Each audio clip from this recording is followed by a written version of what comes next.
Bonjour Robert Badinter, Bonjour. merci de nous recevoir chez vous, dans votre bureau, à l'occasion de la sortie de ce livre, Le procès Bousquet, Haute Cour de justice, 21-23 juin 1949, publié aux éditions Fayard. Vous avez retrouvé aux Archives nationales le compte-rendu sténographique de ce procès et c'est l'intégralité de ce qui s'est dit pendant ces 3 journées d'audience que vous nous proposez de lire. Le texte est agrémenté d'une préface que vous signez ainsi que de notes explicatives à la fin de l'ouvrage, des notes qui nous éclairent sur l'histoire du régime de Vichy, mais aussi sur ces années de l'immédiate après-guerre au cours desquelles la France a jugé les hommes de Vichy et les collaborateurs. Je précise que ces notes ont été rédigées avec l'aide de Bernard Le Drezen, haut fonctionnaire et ancien élève de l'école normale supérieure. Robert Badinter, c'est la première fois que les minutes de ce procès sont portées à la connaissance du grand public. Pourquoi avez-vous jugé utile et nécessaire tout d'abord de les retrouver et ensuite de les publier? Parce qu'il y a un mystère Bousquet, mystère judiciaire s'entend, et qui n'a jamais cessé à la fois de me fasciner, de me préoccuper. Bousquet est un grand criminel contre l'humanité. Et Bousquet est un des plus hauts responsables de Vichy. Il a été nommé directeur général de la police nationale, regroupant toutes les forces de police en 1942, en avril 1942. Quand Laval revient, Bousquet est un préfet, je dirais, plus brillant qu'un autre, généralement, plus brillant, mais paisible à Chalon-sur-Marne. Laval lui dit « Venez à Paris ». Et Bousquet, à cet instant-là, hésite, et si bien. Et puis, il cède à l'ambition. Et dès ce moment, jusqu'au l'instant où on entre dans les derniers mois de la collaboration, c'est-à-dire que Darnan est mis à la place de Bousquet au ministère de la Police, depuis avril 1942 jusqu'au 1er avril 1944, Bousquet est le maître de la police française. Parce que Laval, ministre de l'Intérieur, mais s'occupant de tant de problèmes, négociait toujours avec les hautes autorités allemandes. Bousquet, c'est l'exécutant. C'est le responsable de la police. Et ça veut dire la mise à la disposition de sa volonté de presque 100 000 hommes.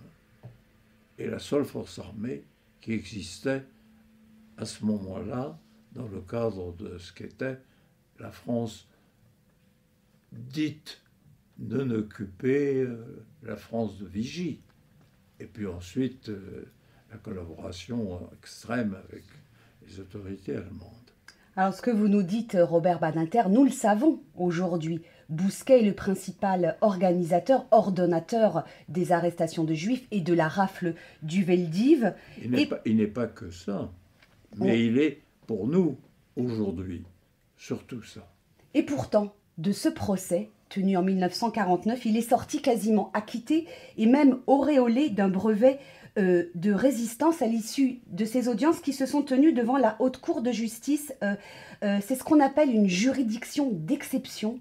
Ce serait plutôt une juridiction, absolument juridiquement une juridiction d'exception, mais sa caractéristique est une juridiction politique. Il ne faut pas oublier que le président, les membres de la Cour, les deux assesseurs et tous les jurés sont des parlementaires. J'indique au passage qu'il y a eu plusieurs modifications de la Haute Cour et qu'au moment où elle juge Bousquet, je dirais qu'elle est fatiguée, mais que les communistes l'ont quittée. Ce qui ne manque pas de ratifier le propos de Bousquet initial à ses avocats. Surtout ne vous pressez pas. Il avait vu juste. Alors, les membres du jury, ils sont 12, ce sont des parlementaires, vous l'avez dit, tous ont voté, ont voté contre les pleins pouvoirs au maréchal Pétain en juin 40. Oui, Donc ils sont irréprochables de toute compromission avec Vichy, c'est ce qui va... oui. Mais ce sont des hommes et une femme politique. Alors, Rien ne peut changer cette donnée. C'est un procès qui est fait par des politiques. Un mot sur les magistrats qui siègent à cette haute cour de justice. Eux aussi, a priori, ils sont intègres, irréprochables. Vous parlez du ministère public. Du président de la cour. Le président de la cour, M. Laguerre, était un responsable politique. C'est un homme de haute qualité morale. Un ami de Léon Blum, un disciple de Jaurès, un homme de talent. Bien entendu, il avait voté contre la délégation de pouvoir au maréchal Pétain à Vichy. Laguerre est un homme qui avait une longue expérience. Mais ici, dans ce dossier, c'est moins ce qui s'est passé à l'audience que ce qui ne s'y est pas passé qui compte. C'est-à-dire que entre l'instruction, le dossier fait à peu près 90 cm, l'avocat dit 2 mètres, c'est pas vrai. 90 cm, c'est déjà considérable. L'instruction était sinon très complète, mais assez complète. Et ce qui advient à l'audience, il y a un passage obligatoire dans la procédure. C'est la chambre d'instruction. Et là, on filtre les résultats de l'instruction. Seul y assiste d'ailleurs, en dehors des membres de la chambre d'accusation, le procureur général. Il n'y a pas la défense à cette époque-là, ni les parties civiles, bien sûr. Mais les choses étant ce qu'elles sont, c'est à cet instant-là, le procureur général étant présent et les réquisitions du procureur général étant déposées devant la chambre d'instruction, qui rédigeait l'arrêt qui saisira la haute cour de justice. Or, non, c'est capital, complètement technique, mais capital. À ce moment-là, vous avez un réquisitoire définitif fait par le parquet. Le parquet est encore tenu de prendre les instructions de la chancellerie. Ce n'est pas l'époque actuelle. Il y a donc des instructions qui sont données à la chancellerie. Seulement voilà, il n'y a plus de dossier à la chancellerie. Le dossier Bousquet, le dossier administratif, la correspondance entre le parquet général et le cabinet du ministre, et la direction des affaires criminelles au ministère de la Justice, cette correspondance a disparu. Après coup, bien sûr. Mais elle n'existe plus. On a eu beau chercher partout, le dossier est vide. Donc une main pieuse l'a vidé. Vous avez le réquisitoire définitif fait par le parquet, soumis à la chancellerie de l'époque. C'est le même texte qui est reproduit, je dirais à la photocopie, qui est reproduit et qui ouvrira les débats. Donc, ce qu'entendent les jurés, qui ne connaissent rien au dossier, ce qu'entendent les jurés, c'est la version donnée par le parquet sur instruction de la chancellerie de la responsabilité criminelle de Bousquet. C'est l'effet d'accordéon entre les résultats de l'instruction, quand on l'a parcouru comme nous l'avons fait, le Drezel et moi, ligne à ligne, et ce dont est saisie la haute cour, il y a un fossé. Et dans ce fossé, on a précipité les charges majeures contre Bousquet. Donc ce que vous nous dites finalement, c'est que les dés étaient jetés avant même que ne débute ce procès et que finalement ce procès n'en a pas été un. Ah non, il faut ne pas se contenter du procès. Il faut voir le procès tel qu'il est à partir de l'acte d'accusation qui est l'œuvre réelle du ministère public par rapport au dossier d'instruction. L'essentiel s'est évaporé.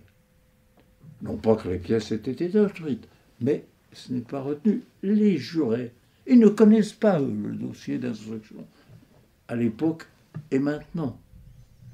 Seul le connaît le président, mais ça fait des années qu'il préside, le temps a fait son effet aussi.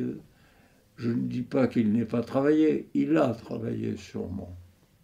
Mais à partir de ce qu'était la version donnée par le parquet, c'est-à-dire la volonté politique de la chancellerie concernant Bousquet. Et là, vous assistez à un escamotage, un tour de passe-passe. Voilà. Alors moi, étant à la recherche de cet élément clé,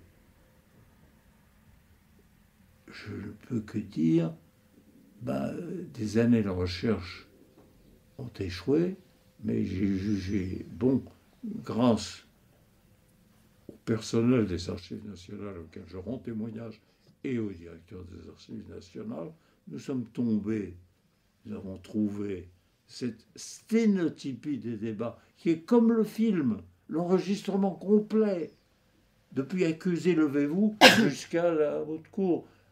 Vous relève de l'indignité nationale pour faire de résistance.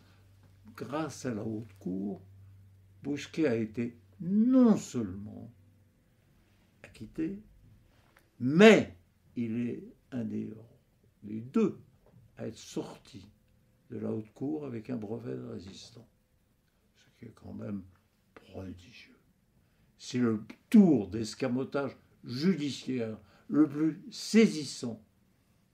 Je suis un vieux routier de la justice. C'est le tour de passe-passe, l'escamotage, la construction d'une décision voulue. Bousquet, il faut le rappeler, c'est le plus étonnant. Bousquet a été arrêté par la première armée américaine en 1945, en avril 1945.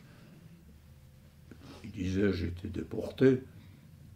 C'est plus compliqué que ça. Il a été arrêté par les Allemands et conduit en Allemagne. Il a été arrêté par les Allemands, mais est-ce que c'était pour le protéger de la milice qui voulait ou de la résistance? Mais en tout cas, Himmler avait pour lui des yeux aimables et disait toujours « Ah, Bousquet, il vaut mieux, c'est un homme très intelligent, il vaut mieux l'avoir de notre côté. » Bousquet savait beaucoup de choses. Bousquet avait rendu de grands services.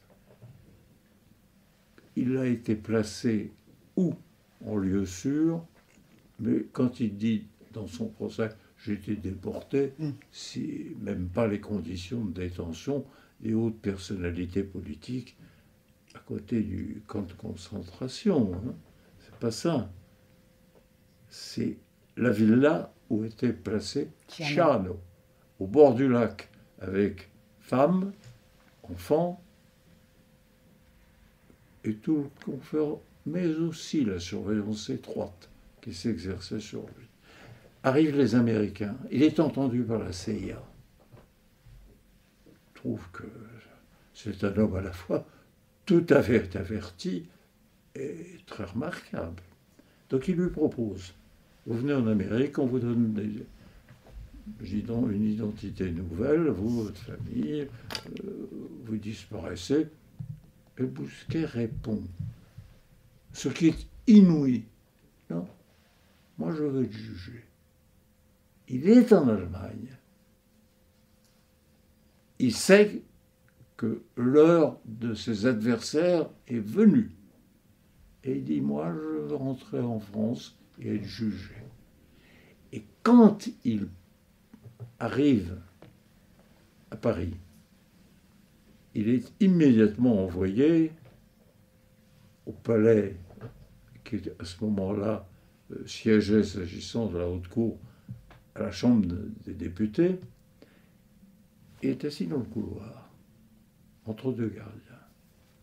Passe un de ses anciens collaborateurs. « Oh, vous, ici, ils vous ont arrêté !» Et Bousquet a cette réponse à la fois sibylline et révélatrice. « Ne vous en faites pas, ça se passera très bien. Ça se passera très bien, et ça s'est effectivement très bien passé. » Alors, on regarde ce qui est advenu à l'audience, on compare, comme Laudrezene et moi, avec la réalité des charges, établie même par l'instruction. Même une instruction qui a traîné un peu, mais établie par l'instruction. Et on se dit, mais c'est le plus grand, et à mon avis, le plus outrageant scandale judiciaire. C'est vraiment le cas où la haute cour a fabriqué un innocent. Mais si la haute cour l'a fait, c'est parce que avant, il était advenu quelque chose de mystérieux. Et c'est ce mystère que pendant des années, nous avons essayé de dissiper en vain. Je suis forcé de le dire. Alors, quand nous sommes tombés sur cette sténotypie du procès, je me suis dit, ça c'est un monument d'injustice. Il faut que ce soit porté à la connaissance du public. Je remercie la direction des Archives nationales d'avoir autorisé cette publication. Robert Badinter, dans l'acte d'accusation de ce procès, il est écrit, et je cite, « Bousquet a consenti sur le plan général à servir la politique de persécution raciale à laquelle Vichy s'est associé et que les Allemands seuls n'auraient pu poursuivre que plus difficilement. » Alors bien sûr, pendant l'audience, le président va expliquer que Bousquet a sauvé un certain nombre de Juifs. D'ailleurs, on va produire des lettres de témoignage en sa faveur. Mais néanmoins, les choses sont dites dans cette phrase. Comment comprendre que non seulement les arrestations et les déportations de Juifs sont à peine évoquées pendant les audiences, mais aussi que la rafle du Veldiv n'est jamais mentionnée? Non, elle n'est jamais mentionnée. Le deux mots de Veldiv n'existe pas dans le procès. Alors pourquoi Vous avez l'indication dans le procès, des procès-verbaux, vous avez à cet égard la communication des dossiers de police de l'époque. Et j'ai personnellement voulu, alors que ce n'était pas indispensable, mais pour que les lecteurs le sachent, que figurent deux documents, pas plus, mais deux documents, qui montrent la responsabilité personnelle et directe de Bousquet, qui sont au dossier, qui ont été saisis par la police, et dans lequel Bousquet écrit à propos des enfants, lui-même écrit, des enfants d'étrangers dont les parents ont déjà été déportés, qu'il faut livrer à l'Allemagne. Il ne l'a pas fait sans l'accord de Laverdre, bien entendu. Il avait demandé à Laval l'autorisation. Mais c'est la lettre. Et il y a ce détail effrayant, mais effrayant, je le dis encore, à chaque fois avec la même indignation. Il écrit qu'on abaissera l'âge de la déportation de ces enfants de 4 ans à 2 ans. Vous imaginez ce que ça veut dire? 2 ans et 4 ans sans parents. Ils montent dans les wagons de déportation amenés par des gendarmes français sur ordre de qui? De Bousquet. La pièce est là. Oh, il n'est pas question d'en servir. Pas question de la produire. Et là, c'est la preuve de la monstruosité de ces crimes-là. Livrés, je veux qu'on le mesure, ce que ça signifie. Des enfants de 2 et 4 ans, ils ne savent même pas leur nom. On leur met leur nom là, autour du cou, et ils montent dans des wagons de déportation. Et pour faire quoi? On dit, oh bon, ils vont retrouver leur famille. Leur famille, c'était une force de travail, avec les vaillards, avec ses enfants. Non, le crime est là, mais atroce, atroce. Pensez seulement à ses enfants, ce que ça veut dire.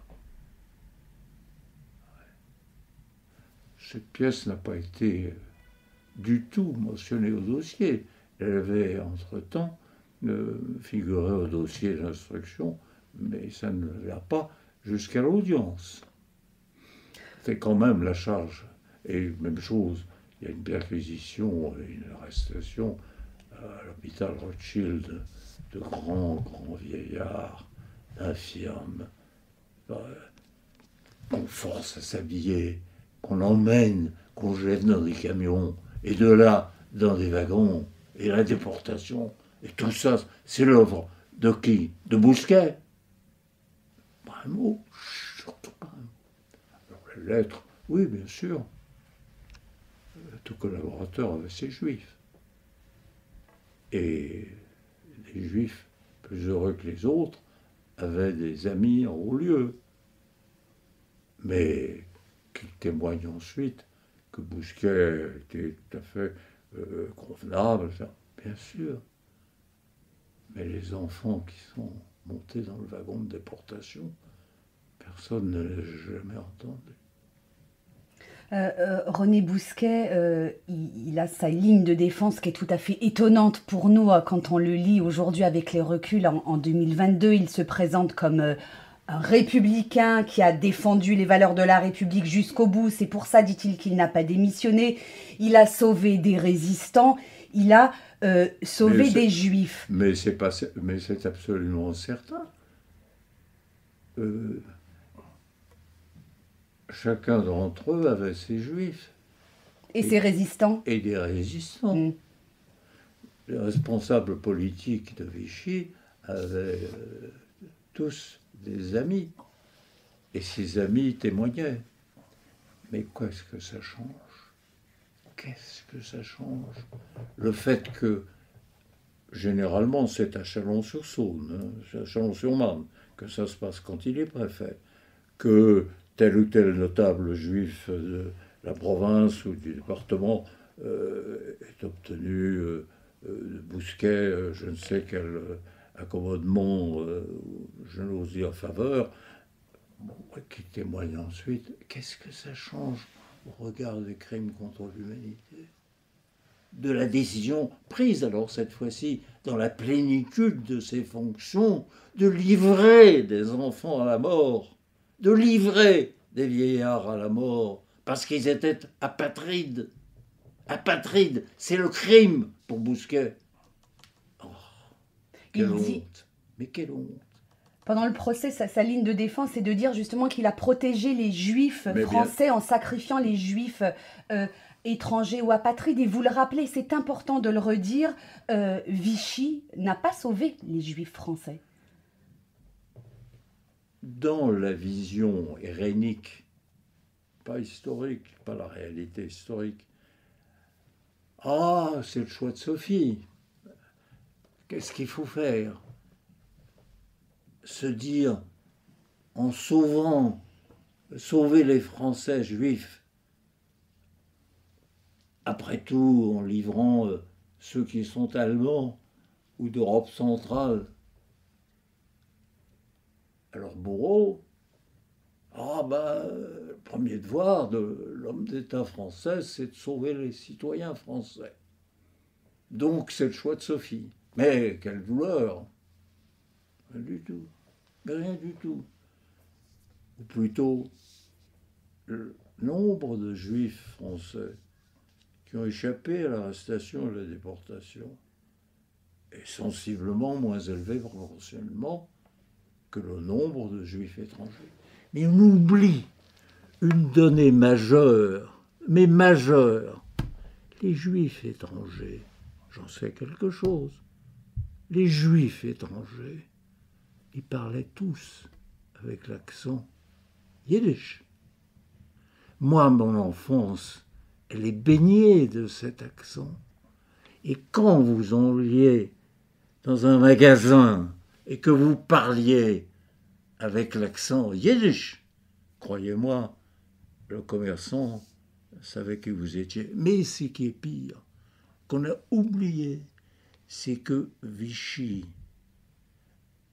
avait fait inscrire sur les cartes de ravitaillement qu'on devait obligatoirement déposer chez le boulanger, chez le crémier, chez le boucher, pour les très maigres rations officielles. Mais les cartes de ravitaillement, j'ai encore la mienne, il y a le tampon juif. Ce qui fait que tous les commerçants du quartier et tous les clients du quartier, car ça bavarde, savent qui vous êtes. Et si vous considérez que vous changez d'identité, d'un seul coup, vous trouvez avec l'accent. C'est encore une fois l'accent de mon enfance. Aujourd'hui, c'est plus du tout le cas. Il n'y a plus d'accent juif. Ça n'existe plus. Pour cause, ils sont morts. Mais à l'époque, c'était un clivage, pas culturel, linguistique, qui résonnait aux oreilles des autorités comme des fournisseurs. Quand le gendarme vous dit « vos papiers », vous sortez vos papiers. Il vous pose une question. Vous ne pouvez pas dissimuler l'accent. C'est tout. L'arrêt de la Haute Cour de justice tombe le 23 juin 1949. C'est la tête haute, écrivez-vous, que René Bousquet est sorti de son procès. Aujourd'hui, que nous dit ce procès de 1949 sur notre état de droit et ses possibles dérives? La République avait été établie et pourtant une cour de justice n'a pas rendu la justice. Quels sont les garde-fous qu'il faudrait, que nous pourrions mettre en place pour éviter qu'une telle situation ne se... Les choses sont radicalement différentes. On peut comparer la justice d'aujourd'hui à celle qui avait été construite à la hâte dans le climat de l'époque. Vous savez, la justice de l'épuration, elle se ressentait de toutes les tensions, les affrontements, les conflits, et puis il faut le dire aussi, une sorte de gêne, sinon de complexe de culpabilité de la part de la magistrature de l'époque. Ils avaient tous prêté serment individuellement à Pétain. Et puis, l'épuration avait joué tout de suite. Dès le mois de septembre 40, on avait épuré la magistrature de ces éléments juifs et francs-maçons, mais juifs surtout, parmi eux d'éminents juristes juifs. Et si vous regardez le Dalloz, la grande revue juridique de l'époque, vous y trouverez pour les années 40-44 une jurisprudence à l'intitulé juif. C'était la mise en œuvre de la législation juive. Et un grand avocat de ce temps-là avait publié comme seul ouvrage juridique le guide des droits des juifs. Ce n'était pas seulement pour les clients juifs, c'était aussi pour ceux qui achetaient des biens juifs. Tout a été dans ce domaine étudié, mais ça n'a rien à voir avec ce qui est advenu ici. Parce qu'ici, c'est le responsable premier de la police de Vichy qui arrêtait, et les étrangers, et les juifs français aussi. Robert Badinter, depuis... Alors qu'il ait sauvé des juifs, chaque collaborateur, disait-on, avait ses juifs. Depuis plusieurs années maintenant, l'antisémitisme a ressurgi de manière très forte et parfois violente en France. Vous qui avez mis votre vie au service de la justice, de la République, est-ce que vous n'êtes pas parfois un peu découragé? Non, je ne suis pas. Et je dirais, la mémoire est chose à la fois sainte et utile. Sainte parce qu'il faut conserver le souvenir des martyrs, et utile parce qu'il faut, avec ce qui fut, éviter que ça se reproduise. Non, non, il n'y a rien à voir entre des Allemands occupants et, que vous voyez défiler et 2 ou 3 imbéciles qui crient encore mort aux Juifs. Il ne faut pas confondre, non pas que je sois sans illusion, non pas que j'imagine que l'antisémitisme a disparu. L'antisionisme permet de masquer le visage de l'antisémitisme actuel. Mais simplement, vous ne sortez pas en vous disant « je vais t'arrêter ». Vous ne voyez pas vos enfants sortir en se disant « peut-être je ne les reverrai plus ». Vous ne voyez pas votre mari ou votre épouse s'en aller au bureau ou s'en aller faire ses courses en vous disant il ne reviendra jamais plus. Et vous regardez votre montre fébrilement. Ça n'a rien à voir entre la réalité de l'occupation. Moi, j'avais 12 ans quand j'ai vu arriver pour la première fois les Allemands. Je les ai vus 3 fois. 12 ans. Eh bien, de ce jour-là jusqu'à la libération, j'ai vu et vécu une autre vie. Croyez-moi, ça marque pour toujours.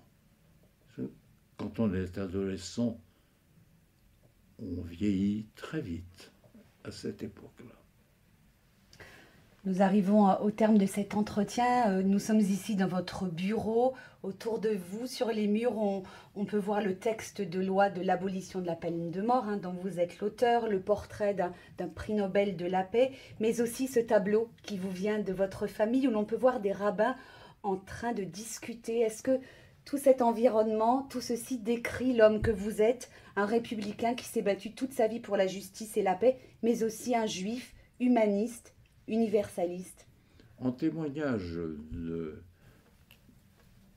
des grands moments de la lutte contre l'antisémitisme, j'ai réussi, je suis un collectionneur maniaque, j'ai réussi à trouver un original du J'accuse de Zola. Je dis un original, il avait 150 000, 200 000.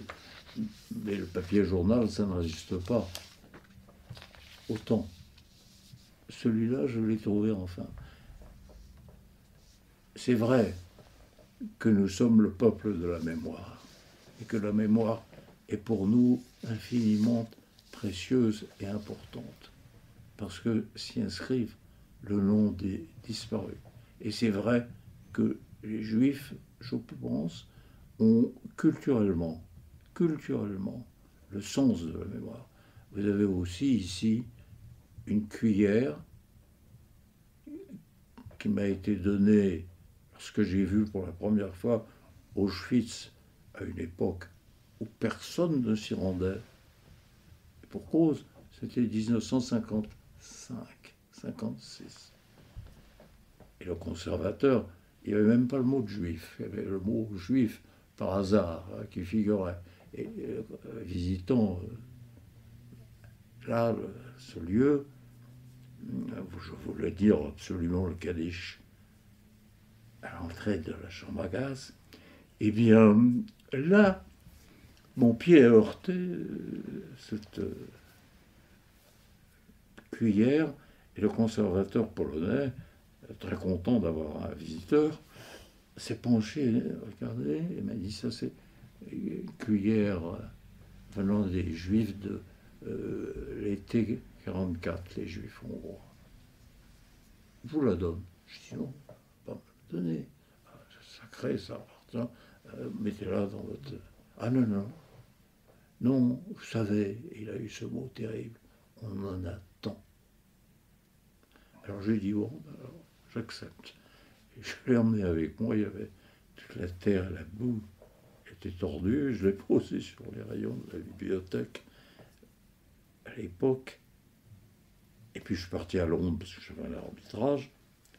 Et en revenant, ma femme de ménage m'a dit, vous savez, monsieur, je ne peux plus mieux faire. Elle l'avait redressé et l'avait poli de toute la terre sacrée que je voulais conserver. Je me suis dit, bon, je l'ai gardé toute ma vie. Vous savez, je tiens à ce que ce soit dit, j'ai découvert en cours de route de ma longue vie la symbolique et la signification de la cuillère. Ça m'a été dit à Rivesaltes par le conservateur du musée, qui m'a dit, je sais que cuillère, il faut mesurer que la cuillère, elle est essentielle à l'être humain. Parce que dans les camps de concentration, partout, pas seulement ceux qui ont servi aux Juifs, mais partout, on amène dans des grands bassins ce qu'on appelle la soupe. Et la soupe est épaisse, mais fluide, flotte dedans des morceaux de bidoche et quelques légumes avancés. Si vous n'avez pas de cuillère, mais une fourchette, comment vous faites pour recueillir la soupe et la porter à vos lèvres? N'oublions les couteaux, oublions. Donc, c'est la cuillère qui vous évite de vous agenouiller devant le bassin collectif et de quoi? De laper comme un animal. La cuillère, c'est le symbole de la dignité humaine. Et longtemps après, j'ai relu Primo Levi et j'ai vu que, en effet, la cuillère était le symbole et qu'on se la passait de bouche en bouche, de main en main, afin d'éviter de laper. Ah oui, la cuillère, je la regarde maintenant autrement que comme un instrument simplement de vaisselle ou une œuvre d'art, selon les orfèvreries. Robert Badinter, une toute petite dernière question. Avez-vous conscience que vous êtes l'une des grandes figures juives et républicaines de notre temps, Non. à l'image de Simone Veil ou de Pierre Mendès France, de par le combat que vous avez porté, les valeurs que vous incarnez aujourd'hui? Non, rien de tout ça.